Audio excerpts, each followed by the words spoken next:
जब परमेश्वर ने मनुष्य को बनाया तो उससे पहले परमेश्वर ने इस तरह कहा, आओ हम मनुष्य बनाए।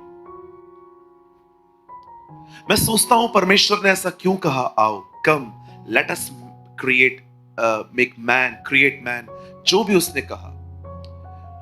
बाइबल कहती है परमेश्वर ने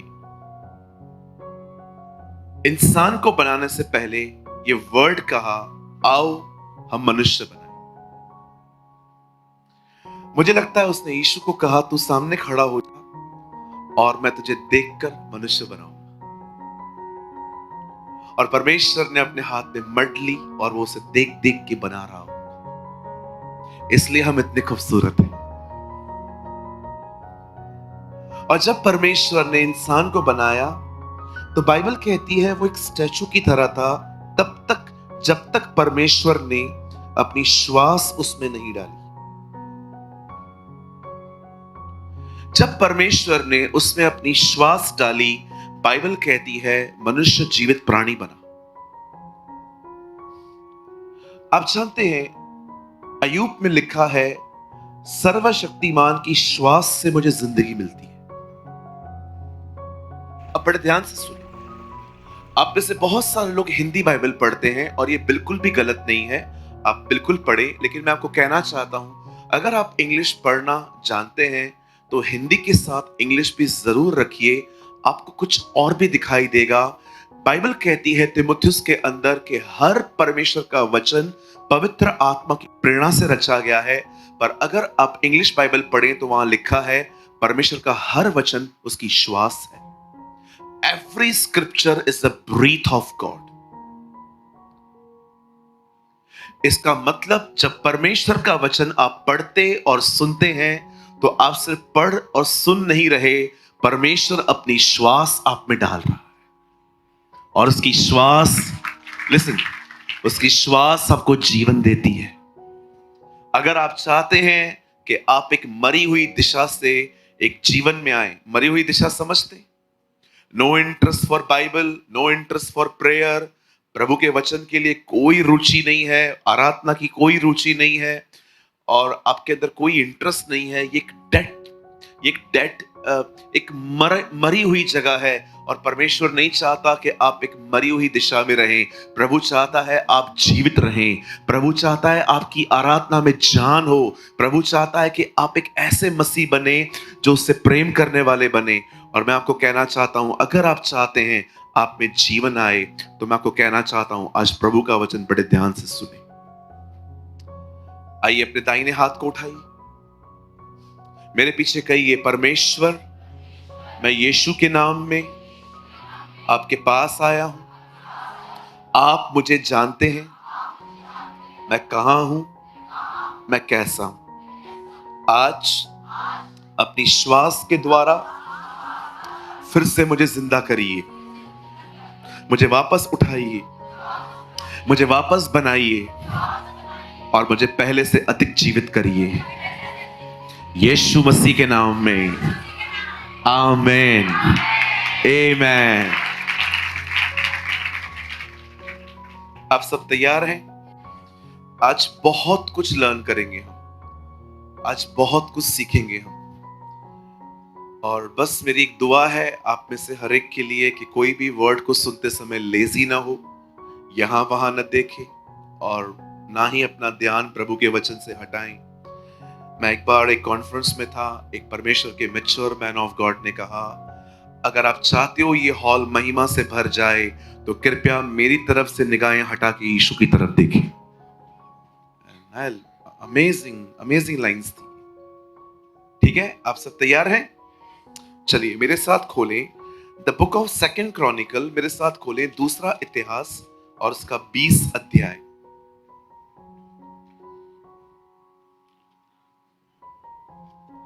मेरे साथ खोलें दूसरा इतिहास उसका 20 अध्याय। अगर आप बाइबल लाए हैं तो खोलें, अगर आप नहीं ले आ पाए हैं तो यहाँ स्क्रीन पर आपके लिए वर्ड है, और अगर वहां के लोगों को नहीं दिख रहा है तो प्लीज अपने पास वाले को तुरंत शो करिए।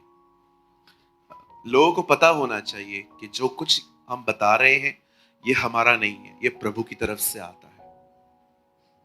और प्लीज ब्रदर आप कोट करिए 20 अध्याय का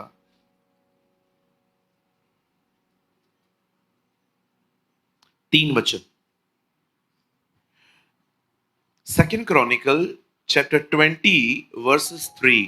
तब यहोशापात डर गया और प्रभु की खोज में लग गया और पूरे यहूदा में उपवास का प्रचार करवाया। ओके, आइए सब सामने देखिए। सर सामने देखिए, आइए सामने देखिए।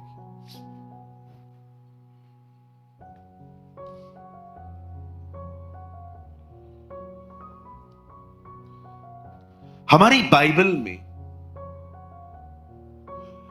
पुराने नियम में बहुत सारे युद्धों का जिक्र है। आप पढ़ सकते हैं दाऊद ने गोलायत को मारा। आप पढ़ सकते हैं कि किस तरह यहोशू कनान में जातियों से लड़ते लड़ते अंदर गया। आप पढ़ सकते हैं कि कैसे इज़राइल के बहुत सारे युद्ध हुए अन्य जातियों से। और यह परमेश्वर की मर्जी थी कि कुछ युद्धों के बारे में बाइबल में लिखा जाए ताकि आप और मैं कुछ सीख सकें। याद रखिए, the Bible says every word is the inspiration of the Lord. हर एक वचन पवित्र आत्मा की प्रेरणा से लिखा गया है और हर युद्ध हमें कुछ सिखाने के लिए रखा गया।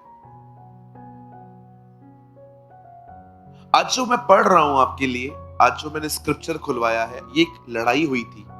लेकिन देखिए इस लड़ाई में हथियार क्या है और जय कैसे मिली है। और मैं आपको सच कहता हूं, आज का वचन आपकी डिफिकल्ट लाइफ को बहुत इजी कर सकता है। मैं हमेशा जब क्रिश्चियन बुक शॉप पे जाता हूं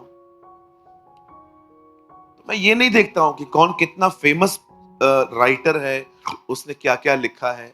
मैं हमेशा देखता हूं कि टॉपिक क्या है। मुझे कोई फर्क नहीं पड़ता आप कितने फेमस हो या नहीं हो, मैं टॉपिक देखता हूं कि क्या जो टॉपिक मतलब जो मैं ले रहा हूं, क्या वो मुझे प्रैक्टिकली कुछ सिखाएगा कि नहीं।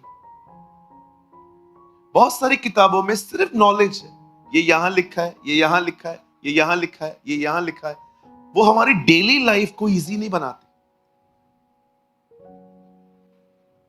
बहुत सारी किताबें ऐसी हैं जो आपको सिर्फ नॉलेज देती हैं। तो पास्टर आप नॉलेज के खिलाफ हो? बिल्कुल नहीं। लेकिन बाइबल यह भी कहती है ज्ञान एक व्यक्ति को सिर्फ घमंडी बना देता है। सिर्फ आपके पास ज्ञान होगा तो आप बैठे बैठे जज करेंगे, ऐसे ही लोगों को देख देख के ऊपर से नीचे देखते रहोगे, कुछ पता ही नहीं है इसको। यह एटीट्यूड किनको होता है? जिनको बहुत ज्यादा जानकारी होती है। सिर्फ ज्ञान होना सब कुछ नहीं है ना।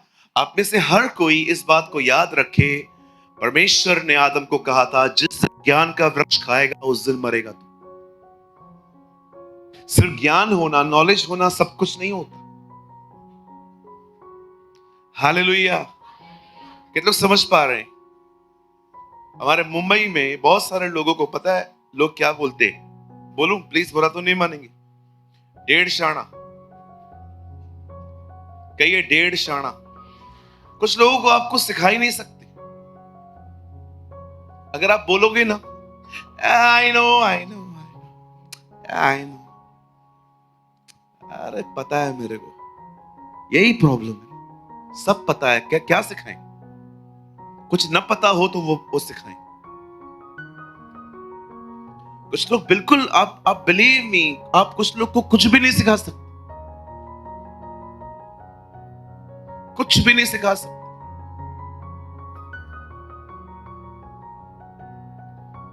मेरी ओल्ड बिल्डिंग के नीचे एक अंकल रहते थे, अभी वो चले गए।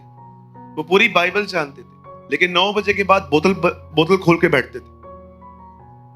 मैं जब भी 9 बजे के बाद उनके घर पे जाऊं, मैंने कहा अंकल आओ बैठो। अंकल क्या हुआ? अरे बैठ, अभी अभी बैठा हूं मैं अभी। लेकिन सुबह वचन बताते थे वो। मैं सुबह उनके घर में जितनी भी बार गया वो मुझे वचन बताते थे, और ऐसे ऐसे वचन, प्रकाशित वाक्य में ये। लेकिन 9 बजे के बाद उनका अलग ही पंचायत था। बहुत से लोग बहुत कुछ जानते, लेकिन फिर भी वो उनकी जिंदगी में नहीं दिखता। चलिए हम स्टार्ट कर रहे हैं। मुझे आपका ज्यादा टाइम नहीं चाहिए, छोटा सा मैसेज है, बड़े ध्यान से सुनो। बाइबल कहती है एक दिन यहोशापात को पता चलता है कि कुछ लोग, कुछ राज्य उस पर चढ़ाई करने वाले हैं, और बाइबल कहती है ये बात सुन के वो डर गया। बड़े ध्यान से सुने, डर आना कोई बुरी बात नहीं है, ये अनिवार्य है, ये होता है, लेकिन ये आपके ऊपर है कि आप डर के साथ कितना समय रहेंगे। Yes, hallelujah. आप कहेंगे डर आए ही नहीं, ऐसा नहीं होगा। कुछ डर स्वाभाविक होते हैं, लेकिन जानते हैं बहुत सारे लोग जो होते हैं वे डर के साथ जिंदगी बिताते हैं। अगर आप कहोगे पास्टर मुझे डर लगे ही नहीं, ऐसा नहीं होगा। चलो एक बात बताओ, अभी दरवाजा खुले और अंदर तेंदुआ आए, यहां कितने लोग बैठेंगे? आप विश्वास कीजिए एक व्यक्ति सबसे पहले भागेगा और वो मैं हूं। और विश्वास कीजिए मैं इसी दरवाजे से भागूंगा क्योंकि वो दरवाजा दूर है। आप क्या उपेक्षा करते हो? मैं तेंदुओं के सामने अन्य भाषा में बात करूं? मैं आप बहनों से पूछना चाहता हूं, अगर यहां पर सांप आए तो कितनी बहनें यहां बैठेंगी? बोलिए। आप कहेंगे पास्टर प्रभु ने कहा है सांपों को उठा लेंगे। बहन तू उठा। आप उठाओ, घर ले जाओ, सब्जी बनाओ उसका, लेकिन मैं भागूंगा। कहिए प्रभु का वचन कुछ और कहता है। एवरीथिंग इज स्पिरिचुअल, हर एक चीज आत्मिक है। जब बाइबल कहती है सांपों को उठा लेंगे, इसका मतलब ये नहीं है कि सांप आएगा आप उसको उठाओगे। वो समझाना चाह रहा था कि आप उसके कामों को रोंदोगे शैतान के। हाँ, कई सारे जो लोग होते हैं ना, वो वचन का बहुत टेढ़ा मेढ़ा अर्थ निकालते हैं। एक आदमी ने वचन पढ़ा, प्रभु के वचन में लिखा था अगर तुम जहर भी पी लोगे तो कुछ नहीं होगा।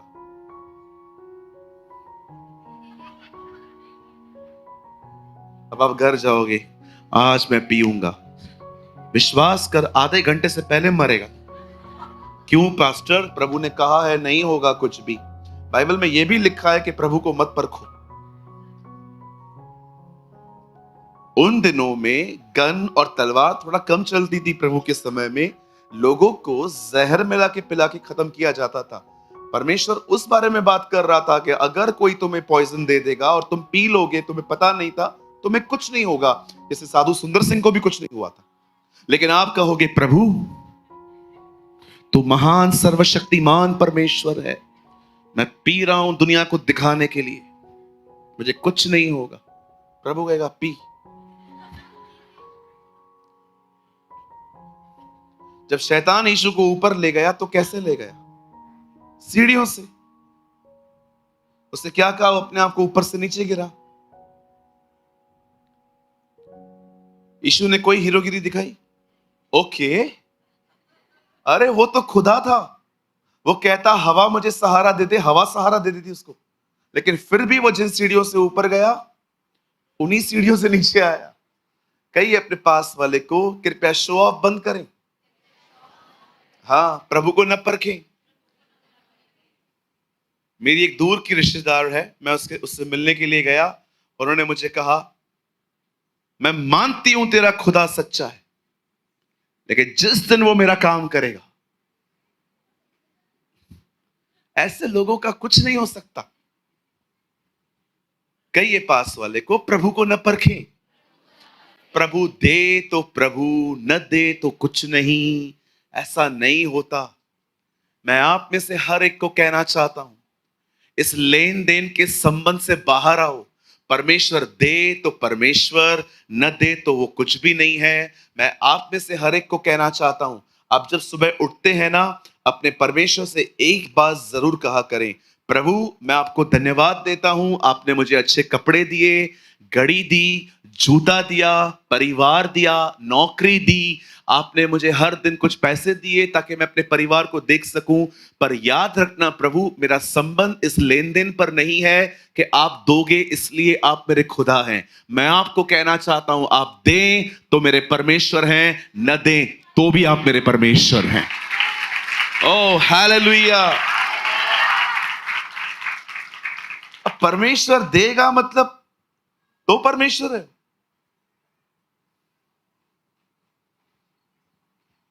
आपको क्या लगता है आप परमेश्वर की आराधना क्यों करते हैं आज? क्योंकि वो आपको कुछ देता है? कभी नहीं करनी चाहिए। It's selfish worship. विश्वास कीजिए, जब भी मुझे आराधना का मौका मिलता है, उल्लासनगर, मुंबई, कहां पर भी, मैं कभी इसलिए आराधना नहीं करता कि मेरी आराधना में अभिषेक आए ताकि लोगों को पता चले मैं कुछ हूं। आई just love my God. I just love Jesus. मुझे किसी को प्रूव नहीं करना कि मैं कुछ हूं। मैंने आज तक नहीं कहा है प्रभु आज मैं आराधना करेगा, कुछ कर प्रभु, लोगों को गिरा दे। Nothing. I don't want all this. I just love Jesus. मैं उससे प्यार करता हूं और मैं अपनी आंखों से देखता हूं हर आराधना में प्रभु की महिमा आती है। लिसन, यहां देखिए, even don't worship Jesus for anointing. Don't worship Jesus for anointing. उससे उसकी आराधना इसलिए करो क्योंकि आप उससे प्यार करते हो। उसकी आराधना इसलिए करो क्योंकि वो आपसे प्यार करता है। ओ, मैं आपको कहना चाहता हूं, यीशु के बीच और आपके बीच में अभिषेक को भी ना आने दो। Just love Jesus. Just love him. Oh hallelujah. मैं परमेश्वर की आराधना कभी इसलिए नहीं करूंगा ताकि मेरी आराधना के अंदर अभिषेक आए और लोग समझे मैं कुछ हूं। No no no no no.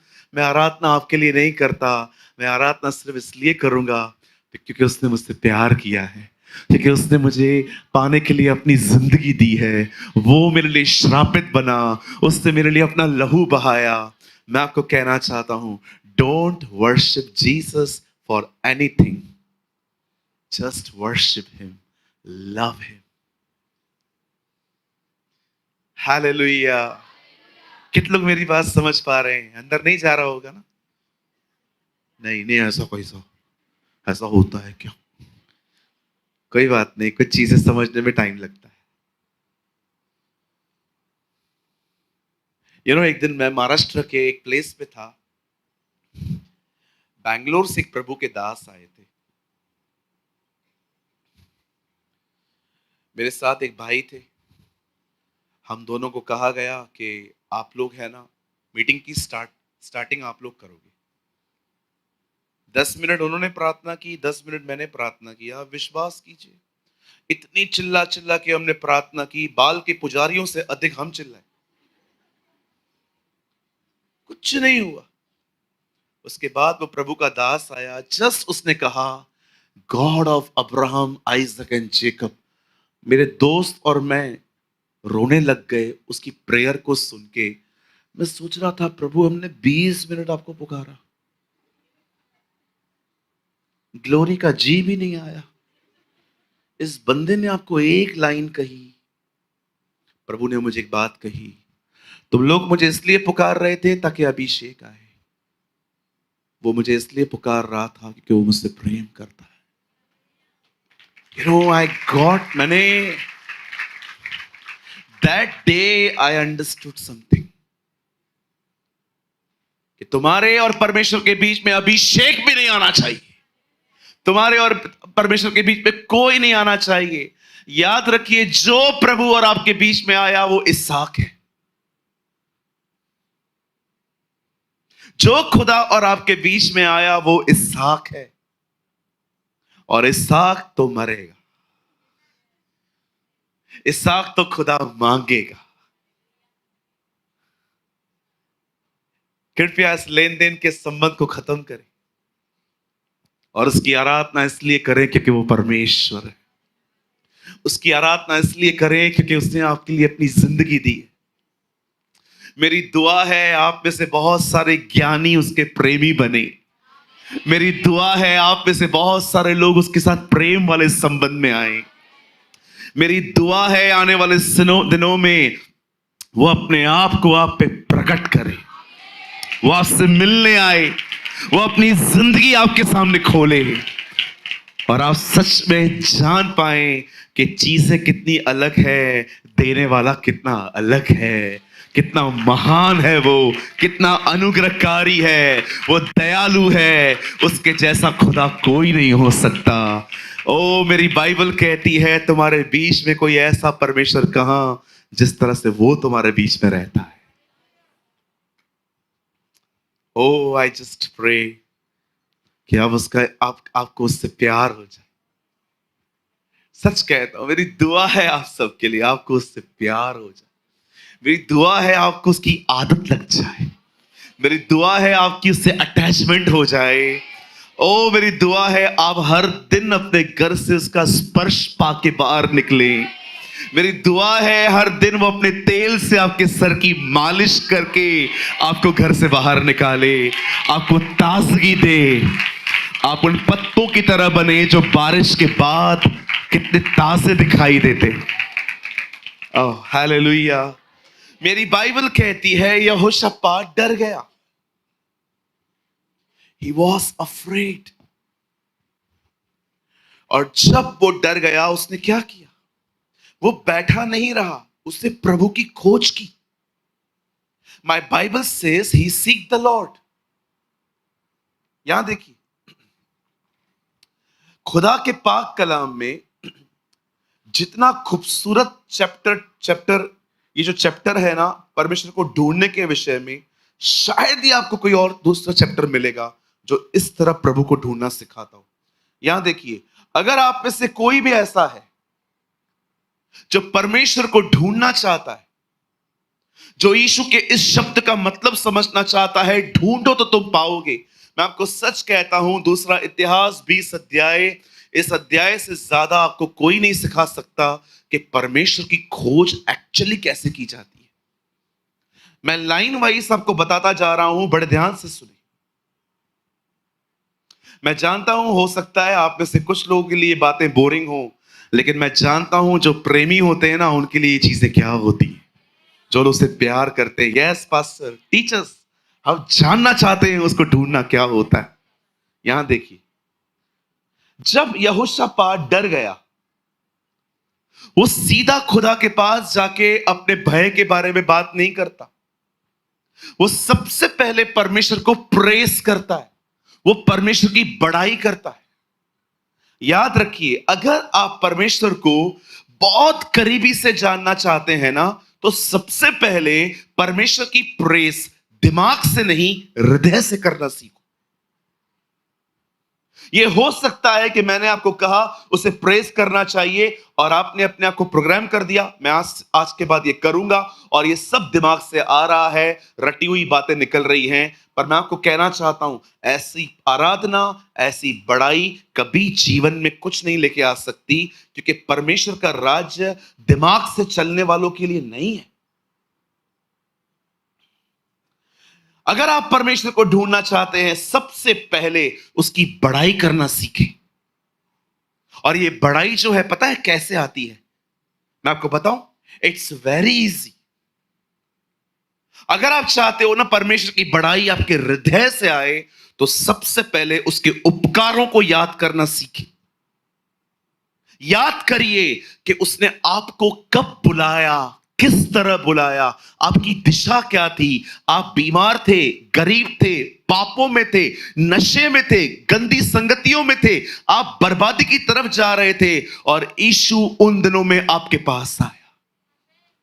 जब आप उसके उपकारों को याद करोगे ना, आपके हृदय से एक सच्ची आराधना निकलेगी। यस, तू था मेरे जो मुझे बचाने के लिए आया। मैं आपसे पूछना चाहता हूं, जब आप तकलीफ में थे, कौन खड़ा था आपके साथ?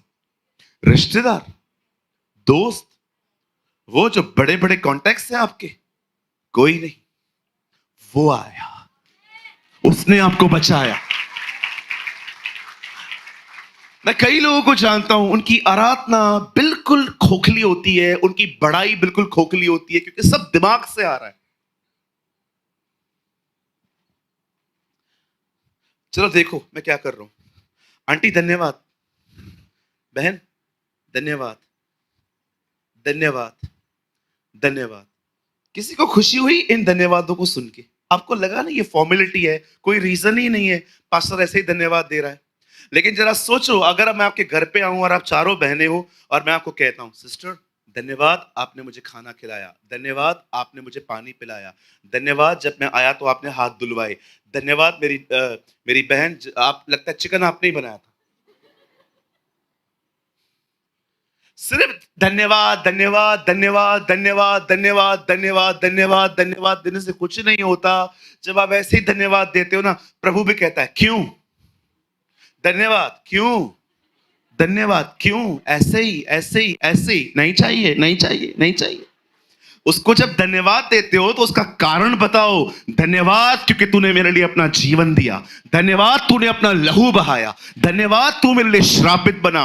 उसे अच्छा लगता है जब आप उसे रीजन से धन्यवाद देते। मैं एक भाई को जानता हूं, वो हर लाइन के पीछे आमीन बोलते। लास्ट वीक मेरा नौकरी चला गया, आमीन। मेरी बीवी मेरे को मारती है, आमीन।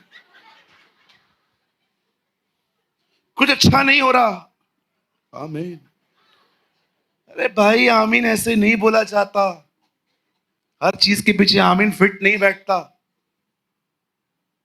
मैं बीमार हूं, मैं चंगा हो जाऊंगा, यहां आमीन आता है। ये ऐसे ही कुछ भी बोलने से नहीं होता कुछ भी। इसलिए बाइबल कहती है अन्य जातियों की तरह बक बक न करो। कितने लोग मेरी बात समझ पा रहे हैं?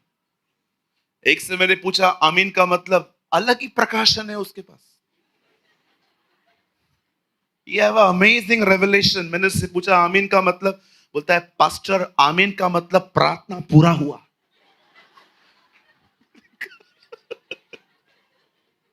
ऐसे प्रकाशन भारत में ही हो सकते। एक स्टेट में मैं गया, प्रभु पास्टर आपको पता है प्रभु मुझसे बात करता है। मैंने बोला क्या बात करता है? Pastor you know Jesus talk to me every day, Yeshu Masih मुझसे बात करते हैं।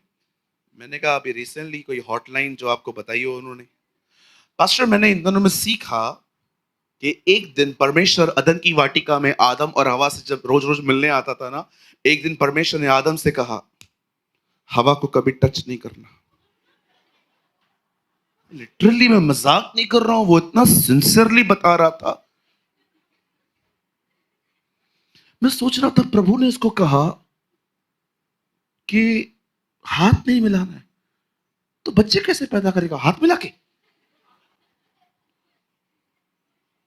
मैंने कहा पास्टर ब्रदर सच्ची में प्रभु ने आपको ये कहा? Yes pastor. मैंने कहा ब्रदर मुझे अभी एक प्रकाशन मिल रहा है।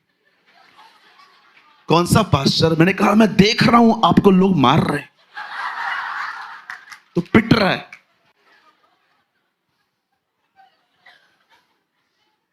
पौलुस कहता है उस ज्ञान को ज्ञान कहना मूर्खता है। बहुत सारी जगहों पे नॉनसेंस चलता रहता है, कुछ भी बिलीव, बस फेमस आदमी ने कहा है ना सच होगा, ऐसा नहीं होता। कितना भी कोई फेमस हो, उसको इसलिए मत सुनो क्योंकि वो फेमस है, उसके हजारों लोग हैं उसके कलीसिया में। देखो क्या वो बाइबल से बोलता है। पॉल वॉशर ने कहा जरूरी नहीं है कि आपको उसी कलीसिया में जाना है जो आपके घर के करीब है। उन्होंने कहा आपको उस कलीसिया में जाना चाहिए जो बाइबल के करीब है। यस, आपके घर के पास में कलीसिया है, भले वो कुछ भी सिखा रही है, बाड़ा बचता है, टाइम बचता है और आप चले गए।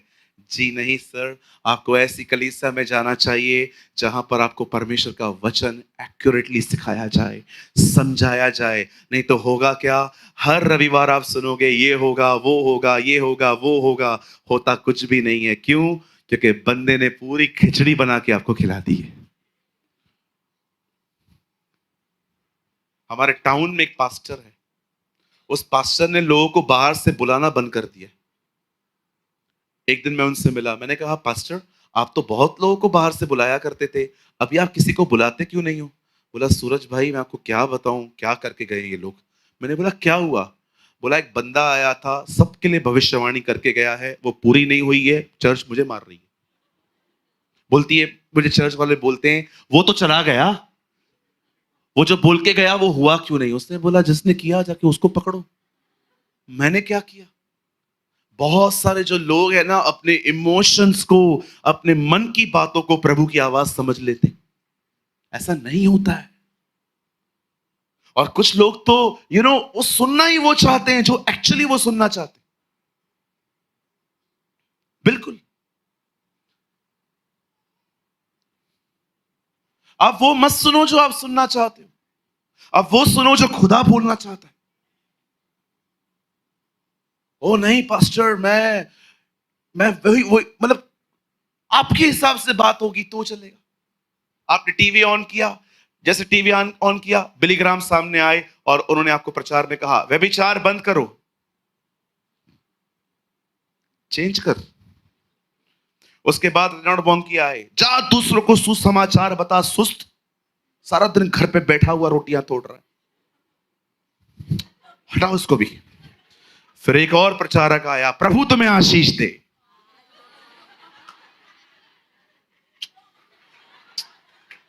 इसका नंबर ढूंढो, मैं इसको दसवांश भेजेगा। यही चाहिए लोगों को। People only want sweet things, goody goody messages, sugar coated messages. ओ बाइबल कहती है अंत के दिनों में लोग अपने कानों में उंगलियां डाल डाल के सामने प्रचार चलेगा और उनके हिसाब से नहीं होगा।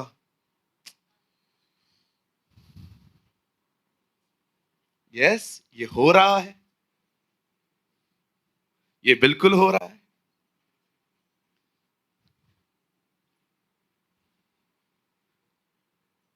अगर मैं भी बस सर्विस स्टार्ट कर दूं, आपको खाना खिलाऊं, आपको लगता है ये जगह कब ये जगह पूरी पड़ेगी? आपको क्या लगता है लोग प्रभु से प्यार करते हैं? No sir, they love comfort, they love सुविधा। अभी मैं गाजियाबाद में अगर एक बस लगा दूं और कहूं जो भी जीसस इज लाइफ चर्च में आना चाहते हैं बैठ के आ जाओ, अरे कौन नहीं आएगा?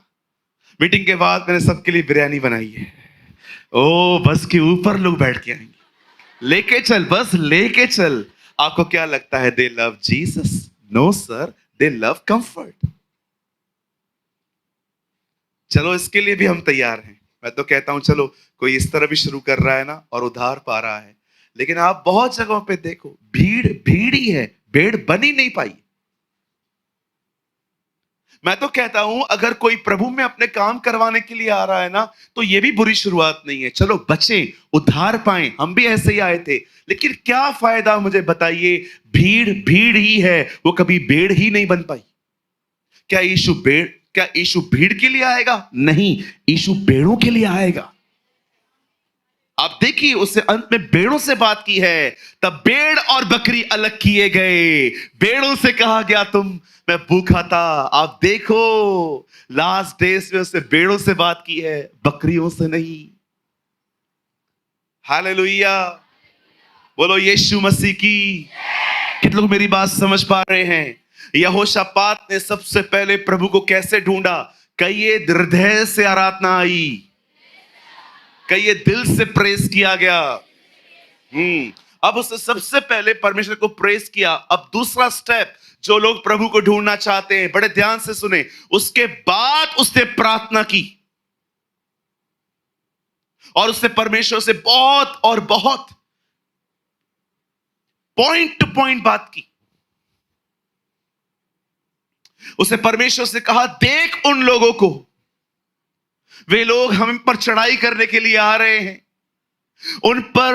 उनसे लड़ने के लिए न हमारे पास ताकत है न हमारे पास बुद्धि है, परंतु हमारी आंखें तेरी ओर लगी रहेंगी और हम जानते हैं तू ही हमें बचाएगा। और बाइबल कहती है यहोशापात ने आमीन तक नहीं कहा था कि वहां पर एक लड़का आया और उसके ऊपर पवित्र आत्मा उतरा, उसका नाम यहीजेल था, और उसने खड़े होकर कहा हे राजा यहोशापात, हे यरूशलेम के लोगों, हे यहूदा के निवासियों, सुनो, यहोवा यूं कहता है कि कल जो भीड़ तुम्हें मारने के लिए आ रही है उनसे मत डरो, उनका सामना करने को जाओ, क्योंकि युद्ध तुम्हारा नहीं परमेश्वर का है, वो तुम्हारे लिए युद्ध को लड़ेगा। इस युद्ध में तुम्हें लड़ना न पड़ेगा, परंतु तुम परमेश्वर की तरफ से अपना बचाव देखोगे। तुम्हारे लिए खुदा खड़ा होगा। मैं आप में से हर एक को पूछना चाहता हूं, मुझे बताइए परमेश्वर उसके युद्ध में शामिल क्यों हुआ?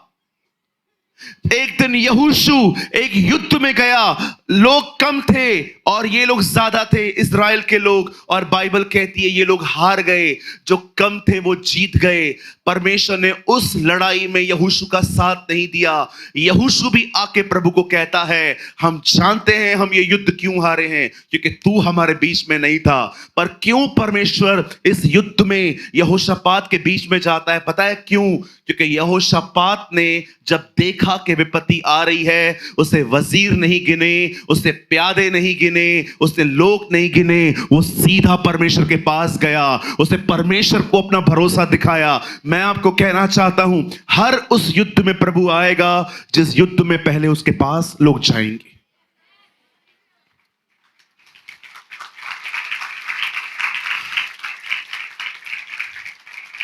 यहां देखिए, मैं जानता हूं आप में से कुछ लोग मुझे नैरो माइंडेड, इमेच्योर, चीजों को समझता नहीं है ये ऐसा कहेंगे, लेकिन मुझे पता है वन डे जब परमेश्वर आपको मैच्योर करेगा, आप मुझे आके कहेंगे पास्टर एक्चुअली आप सही बोलते थे। मैं आपको एक बात कहना चाहता हूं, व्हाट्सएप के स्टेटस पे पहले मत जाओ,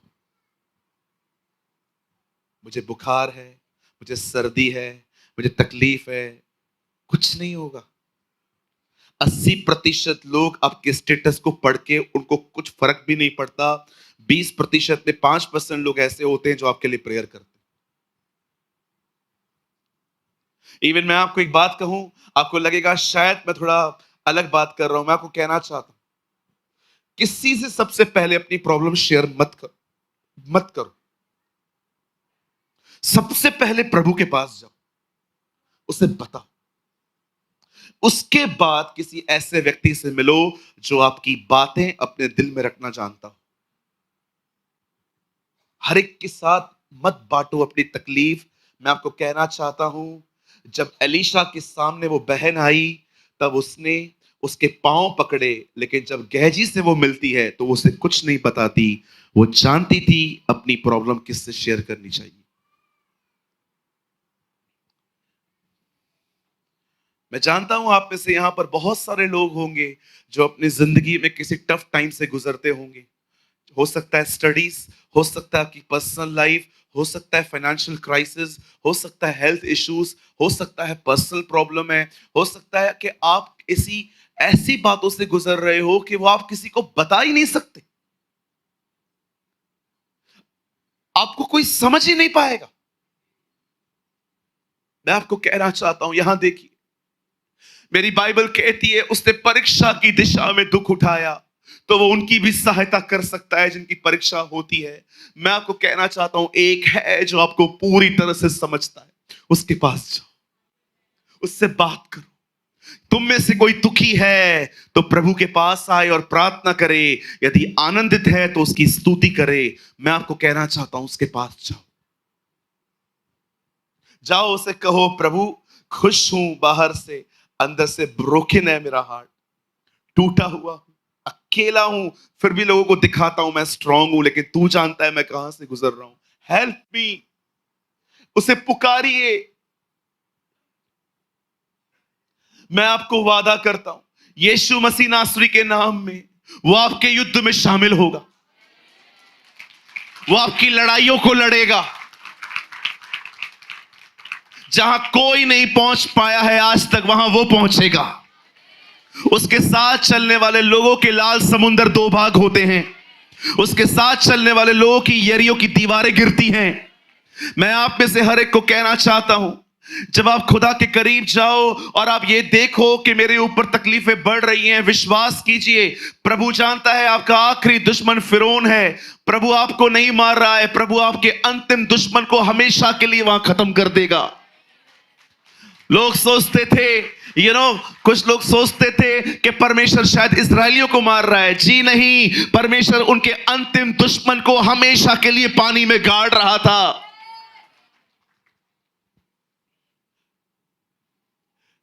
इसे कहते हैं प्रभु को ढूंढना। उसकी आराधना करना, उसको प्रेस करना, उससे दुआएं करना। अब एक आखिरी चीज जो मैं आपको बताना चाहता हूं वो ये है, नाउ लिसन टू मी। आप जानते हो ये सारी चीजें उपवास में हुई है। तब यहोशापात डर गया और यहोवा की खोज में लग गया और पूरे यहूदा में उपवास का प्रचार करवाया। ये सब कुछ उपवास में हुआ है। बाइबल बंद करिए, सामने देखिए। मुझे सिर्फ आपके 5 मिनट चाहिए।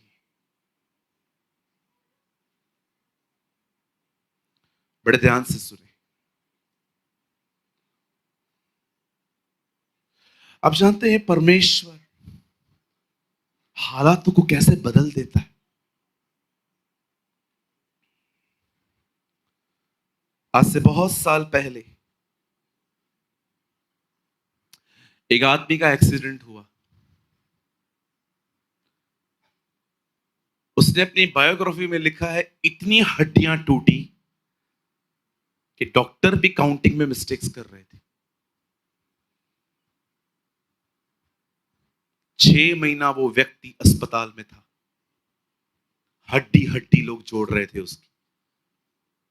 जब फाइनली 8 महीने अस्पताल में रहने के बाद उसे छुट्टी मिली, वो बंदा अपनी बायोग्राफी में लिखता है, जब मैं पहली बार चलना शुरू हुआ तो मुझे महसूस हुआ कि मुझे अभी तक भी ठीक से चंगाई नहीं मिल पाई है अस्पताल में। वो घर आया, व्हीलचेयर दे दी गई। रोज सुबह निकलता, शाम को निकलता, कुछ समय चला के वापस आ जाता। एक दिन जब वो रास्ते पे अपनी व्हील चेयर के साथ चल रहा था, उसने कलीसिया देखी और उसे देखा कि कलीसिया में से कुछ आवाजें आ रही हैं। एक प्रचारक यशाया का 53वां अध्याय प्रचार कर रहा था कि उसी के मार खाने से तुम चंगे होते हो। ये बातें सुनकर वो उस चर्च में गया और लगातार 3 महीने वो उस कलीसिया में गया। और 3 महीने के बाद उसने अपनी किताब में लिखा कि मैंने पूरी तरह से चंगाई पाई। उसी व्यक्ति ने पिक्चर बनाई, passion of the Christ, Mel Gibson.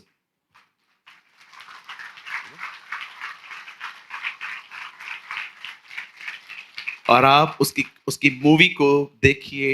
उसकी मूवी को शुरू होने से पहले उसने वही आयत लिखी है, उसी के मार खाने से तुम चंगे हुए हो। आप बिलीव करेंगे, जिसने passion of the Christ movie बनाई थी, उस आदमी की ये गवाही है, मेल गिब्सन। अभी वो एक और मूवी बना रहा है। खुदा क्या नहीं कर सकता। हालेलुया। आज एक सवाल पूछ के मैं मीटिंग को खत्म करना चाहता हूं। मुझे बताइए, किससे शेयर करते हैं सबसे ज्यादा आप चीजें? आप सबसे ज्यादा किससे बात करते हैं?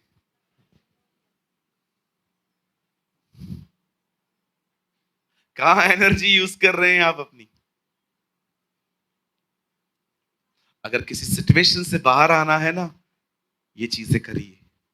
उपवास में जाइए, उसकी आराधना करिए, उसको प्रेस करिए, उससे दुआएं करिए। मैं यीशु के नाम में कहता हूं, जैसे यहोशापात को प्रभु ने वचन दिया, वो आपको भी अपना वचन देगा। और सुनिए, जमीन टल जाएगी, आसमान टल जाएगा, परंतु उसकी कही हुई बातें कभी नहीं टलेंगी। आप जानते हैं, जब परमेश्वर ने यहोशापात से कहा तू जा, तुझे लड़ना नहीं पड़ेगा, वो गया। और जब वो वहां पर पहुंचा फील्ड पे, आप जानते हो जो लोग उसे मारने के लिए आ रहे थे वो खुद ही मर चुके थे। आपस में प्रॉब्लम हुआ था इनका आपस में।